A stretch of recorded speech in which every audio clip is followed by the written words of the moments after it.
Hi guys! Welcome back to Talk and Tell America. Ang topic natin ngayon is yung trending sa social media nga pangbubugbog sa 3 taon na bata. Ito ay pinaka-importante ngayon na pag-usapan kasi kailangan nating makakuha ng lesson lahat-lahat ng mga kababaihan, especially yung mga single mother.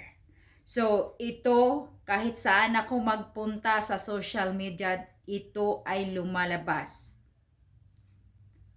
Parang nung nanood ako guys, hindi ko talaga kayang titingnan kasi pinapanood ko ulit-ulit kasi tinitingnan ko talaga kung gaano katotoo. Yes, totoong totoo. At hindi ko kayang tingnan yung tumboy na tinadyakan niya yung ulo ng bata. Biro mo 3 taon, that's still, ang batang-bata pa yan. Ano ba ang lakas ng 3 taon? Pakinggan muna natin, mag-video reaction tayo. Alam na po sa inquest proceeding sa babaeng nanakit ng 3 taong gulang na bata sa Taguig City po. Ina ng bata, sinampahan na rin ng kaso. Balita mula sa Taguig, hatid ni Radyo Patrol, Roen Cueto. Roen. Na-inquest na ang babaeng inarestong nanakit sa 3 taong gulang na bata sa loob ng bahay sa City of Buyo, Barangay Western Bicutan, Taguig City. Sinampahan na rin ng kaso paglabag sa Special Protection of Children Against Abuse, Exploitation and Discrimination Act na tumutukoy sa iba pang akto ng child abuse. Ang suspect na kinilalang si alias Carla, 28 anyos. Ayon kay Taguig Police Captain Melvin Garcia, naharap din sa parehong reklamo ang ina ng bata. Sa investigasyon, nagkaroon umano ng pagtatalo ang suspect na nasa impluwensya ng alak at ang ina ng bata, kaya napagbunutan ng galit ang minor de edad. Agad namang dinala ang bata sa Taguig Pateros District Hospital para masuri. At yan, ang balitang kumpirmado. Sigurado, ito ang Radyo Patrol. Sus! Cueto, DZMM. Sigurado, confirm. Roen Cueto. Grabe talaga. Sigurado. Siguradong sigurado. This is not a fake news. This is sigurado.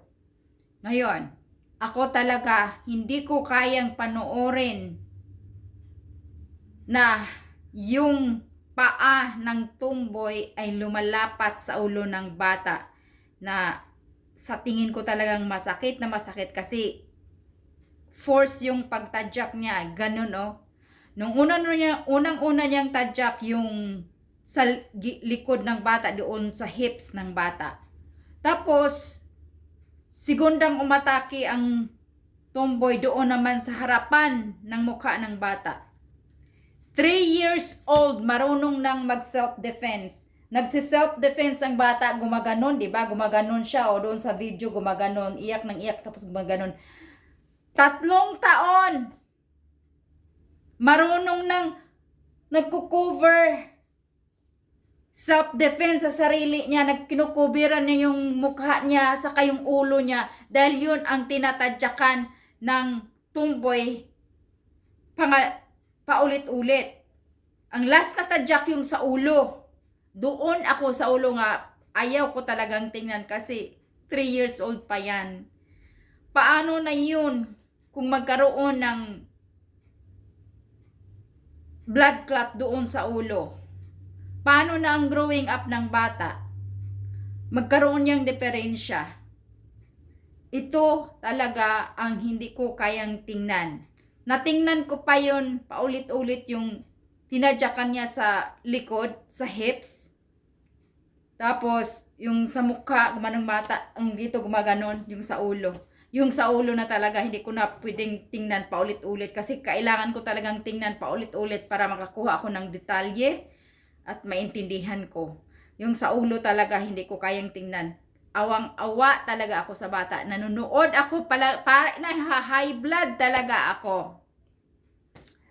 Okay, ganito 'yon. maraming mga single mother. Ako nga, nadaanan ko rin yung single mother eh. Nadaanan kong single mother. I am a mother. Nadaanan ko ang pagka-single mother. So ngayon, sa akin, mahal na mahal ko yung mga anak ko. Sila ang aking life. Kaya above all things na aking mga ginagawa, ang aking anak number 1. Okay? So, ngayon, pag-usapan natin itong aksidente. Itong si babae, ang nanay, ay nagkaroon ng partner na nilalaki yung tumboy. Okay, tumboy siya. Tapos, according to that news, nga nag-away nga raw sila. Okay? Tapos, nabuntungan ng tumboy ang bata. Ito na ngayon ang lumalabas. Nga kayong mga single mother, lalong-lalo na nga, maliit pa yung anak nyo, hindi pa marunong magsalita, hindi pa marunong magsumbong, hindi pa marunong lumaban. Siguraduhin nyo na kung mag-dating kayo, lalong-lalo na isasama nyo sa bahay, kasama sa buong bahay, kumbaga mag-live-in na kayo, siguraduhin yung piliin nyo na yung kasama nyo ay hindi violente. Lalong-lalo na sa bata. Hindi siya violente. Okay? Kasi kapag violente yan, tapos nandyan yung anak mo, lalong-lalo na yung baby pa talaga siya. Tapos, nag-aaway-away kayo. Unang-una, kung hindi niya bubugbugin yung anak mo, maririnig ng anak mo ang pag-aaway nyo. Hindi yun maganda sa bata. Okay? Hindi maganda sa bata. So, mother, ikaw talaga ang responsible kung anong nangyari sa anak mo ngayon. Okay? Ito sa nanay. Para sa nanay, anong naisip mo na pinabayaan mo yung kinakasama mo na bugbugin yung anak mo? Sa isang tadyak pa lang, kung naka-video syempre may nakakita, di ba? Sa isang tadyak pa lang, nakita mo na, wala na, talagang, you already jump those tomboy, you jump her already, because her pa rin yan ba? Sa pagkakita mo pa lang, na tinadyakan na siya doon sa likod ng hips, nung ang bata, first time na tinadyakan niya sa likod, kitang-kita mo yan, ikaw nanay ka, dapat sinunggaban mo na yung tomboy. Wala ka. Nagdagdag pa ang tomboy. Binalikan pa niya yun. Inano pa yung sa harapan ng bata, yung face. Nag-cover ang bata. Tapos binalikan na naman doon sa ulo. Nasaan ang nanay? Wala talaga. Pinabayaan lang. Nasaan ka nanay, nasaan ka? Nandyan ka lang, di ba? Kasi nga nag-aaway kayo. Oh my gosh. So, ngayon, para ito sa nanay, no? Kasi yung ginagawa mo talaga, it's horrible. It's just so horrible.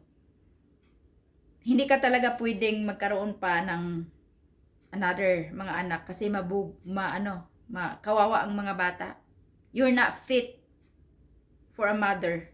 Kaya kung ako sa iyo yung papa ng bata, kunin mo na lang yung bata. Maawa ka naman kasi mabugbog pa yan. Madagdagan pa yan. Yung accident na yan nga nangyari ngayon, hindi lang yan isa, madagdagan pa yan. Kaya siguraduhin mo na lang, kukunin mo na yung anak mo. Father, kunin mo na yung anak mo. Ikaw na lang mismo mag-alaga sa anak mo.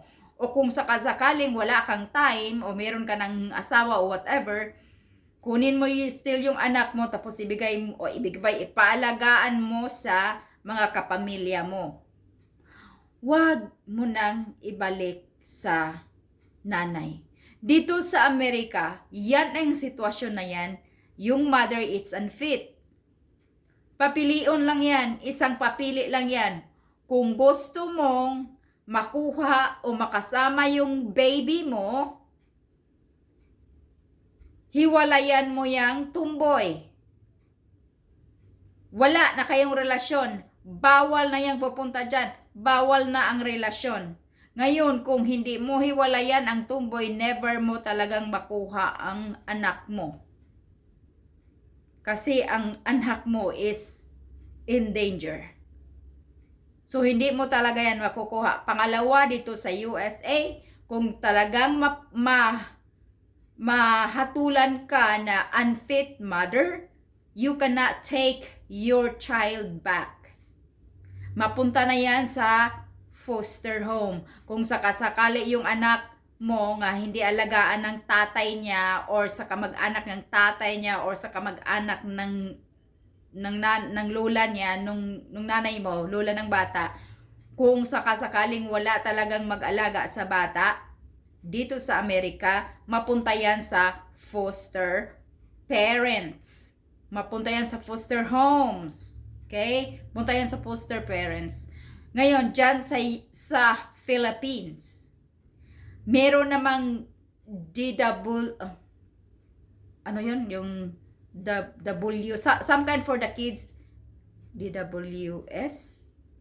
I'm not sure. I don't know the in the Philippines right now for the Protective Children Agency. I don't know, but something like DW something. So, ngayon, punta yan. Nandoon yan kukunin yan sa government. Okay? So, basta wag nyong ibalik ang bata. Ang bata lang ang kawawa. Nag-alala ako sa bata. Baka mamaya ano na yung nangyari sa ulo niya. Kasi heavy ang pagtadyak ng tomboy sa ulo. Doon talaga ako sa ulo na ang aking focus na Lord, sana walang nangyari sa ulo ng bata. Kasi tinadyakan niya ba? Kumbaga, ito yung foot ng tomboy. Ginanyan niya, Ginanyan talaga niya. Ano yun? Malakas yun. Malakas ang impact.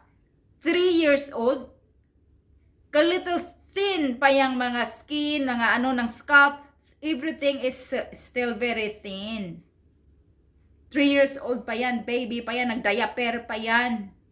Tapos ginaganyan mo na deserve mo talaga, ikaw nga tumboy ka, deserve mo talaga na mahatulan ng preso. Mapriso ka. Dapat lang yan sa'yo para hindi mo na gagawin sa iba. Kasi pag hindi ka bigyan ng lesson, gawin mo pa yan. There is still a possibility that you're still gonna do that to other woman's child. Okay? So, kailangan ka talagang bigyan ng lesson. Ito, balik tayo sa nanay. Sa mga nanay, okay, sali ko na sa mga nanay. Okay? I will address this to all the women who has a children. It's called it single mother. Single woman with kids, so single mother.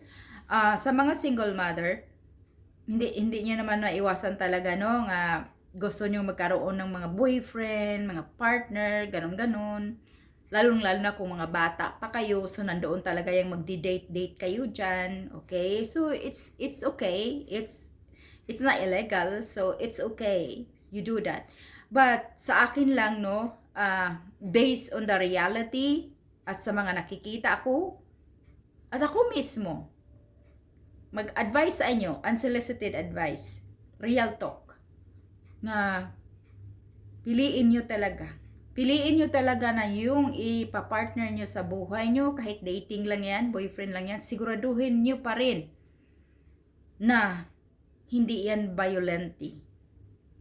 At titingnan nyo, bago nyo dalhin sa bahay nyo, yung i-live-in yun, mag-decide na kayo nga mag-live-in kayo, kung bago nyo i-live-in yan sa bahay nyo, mag-decide kayo nga mag-live-in, siguraduhin mo muna nga nasala mo na yung mga red flags. Kumbaga nakikita mo na yung red flags sa magiging partner mo. Madali lang yan makita ang red flags pag kasama mo na siya sa bahay. So kung makita within 1 month or 2 months, kung makakita ka na ng red flags na violente pala ito, i-secure mo na yung anak mo. Siguraduhin mo nga, ang number 1 sa life mo ngayon ay yung anak mo. Talagang itanim yan sa utak ng magiging boyfriend mo, partner mo nga, ang number 1 sa life mo ngayon ay yung mga anak mo, kung marami, yung anak mo. Safety ng anak mo, lalong-lalo na yung baby pa siya, bata pa siya. Siguraduhin tayo ng mga nanay kasi sa totoo lang, no, yung mga lalaki, comes and go lang yan sa inyong kinabuhi. Kahit nga yung mag-asawa ng matagal, naghihiwalay pa, kayo pa kayang uyab lang, partner lang. So, yung mga lalaki sa buhay nyo ay come and go. Come and go. So, dapat uunahin nyo yung mga anak mo. Kasi yung anak mo yan forever. Anak mo yan. Alalahanin mo na dinala mo yan 9 months. Nanganganak ka, nahirap-hirapan ka mag-anak. Nagbayad ka pa ng malaking bayaran sa hospital. Lahat, ang dami mong nagawang ang hirap. Tapos bugbugin lang yan sa magiging partner mo nga walang naiambag sa pag-anak mo ng baby mo. Ang kapal naman ng mukha ng partner mo. Okay? Kaya ako, real talk talaga to. Importante ito. Kayong mga single mother. Kailangan talaga, you guys need to be strong. Kung ang partner mo magbugbog sa anak mo, diretsuhin mo. Sigawan mo siya na, stop. Stop. Yun. Pero no more please. No more begging. Pagdating sa ganyan, high risk na yan guys eh. Yung baga andyan na yan. Nakikita mo na. So, no more please. Kung nakikita mo na talaga yan, no more please. Diretso na yan. Diretso ka nang isi-save mo yung anak mo. And stand up for your right if you love your child. Ang problema lang nito ngayon, itong babae, yung nanay, it seems like hindi niya masyadong mahal na mahal ang anak niya eh. Para bang pinapaboran pa niya yung uyab niya, yung tumboy niyang uyab. Parang sa tingin ko pinapaboran niya. That's wrong. That's wrong. Okay? That's wrong. It's better you are by yourself, take care of your child, than having a partner who is abusive to you and to your child. It's better to be alone than have the partner like that. So tandaan nyo yan mga single mother. Kung nandyan na kayo sa mga relationship na ganyan, especially live-in partner, siguraduhin nyo yung lalaki. Paulit-ulit sabihin ko to. Siguraduhin nyo yung lalaki nga hindi niya i-abuse yung anak mo. Pag once i-abuse na yan, iwanan mo na yung lalaki. O, isa pa, nabasa ko sa comment section, sabi ng nanay ng bata, sabi, tama na, wag nyo nang ibabas yung partner niya. Nahihiya na yun. Ay, sus ko, inaalala pa ang partner niya. My goodness. Girl, my goodness. Okay, this is real talk. Real talk and real life nangyayari na. So, ito na ang aking opinion, reaction. Thank you so much. And if you haven't subscribed to this channel, please subscribe and stay connected. You will hear anything here, real talk, based on circumstances, based on true story, and experience. Bye-bye, and I'll see you next.